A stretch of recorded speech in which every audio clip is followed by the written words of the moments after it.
Once a document is saved, the document you just entered right here, the next step is to add an encounter. And encounters are independent events that occur within a document, such as an arrest or an interrogation. And there might be multiple encounters per a single source document, or there might be none at all. So if there was an encounter in the document, what you're going to do is scroll up to the Types menu right here, and you're just going to select Encounter from the Types menu, and come down here and click Add Encounter. So this will open a list of data fields for the encounter, and the first field, document, is very important, and it ties this specific encounter to the document in which it occurred. So you're just going to click in this field right here and select the document that you just entered and the document in which this encounter occurred. So if you remember, NodeGoat generates a descriptive name for each document using the archive, the carton number, and the document number and the date.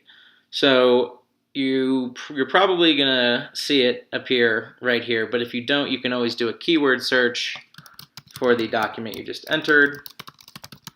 So it was carton 4E, document 10. You'll see it already is appearing right there. So you're going to select that, and then come down here to type of contact. Now, type of contact is also a classification field, which means it appears as a drop-down list.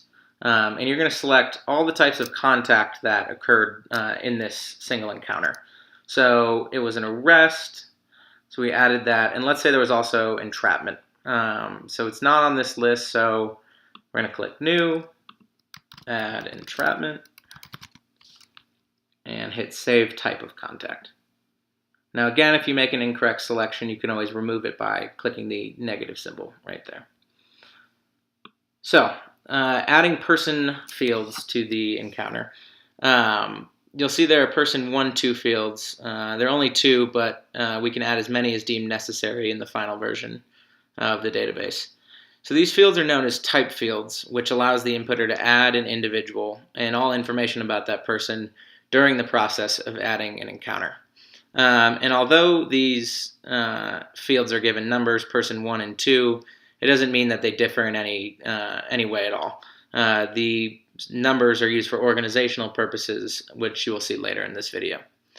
So to add person 1, first click in this text entry box, which will open a drop-down list of recently recorded names. You may also begin a keyword search for the person that you're interested in. So let's say the first person that appeared in this document was Nicholas Picard. So he doesn't appear, so we're not going to select him. But let's say you wanted, let's say Luis Duran, and he does appear. It's important not to click or not to select the name from the drop-down menu. Instead, for every person, you're going to add a new person. So you're going to come down here and click New, which will open the person input form. Now, if the name did appear in your keyword search or in the drop-down menu, there is a potential reappearance field here, which allows us to go back and sort the data once we've entered it and make decisions about whether one person who appears in an encounter and another that appears in another encounter are in fact the same person. But let's say Nicholas Picard did not appear in that drop-down list. We're going to come up here and enter his given name, Nicholas, and his family or surname, Picard. And again, he did not appear in our search. So we're going to come down here, alternative spellings, if there are any alternative spellings of the person's name, or any nicknames for this field. So let's just say he sometimes goes by Picard.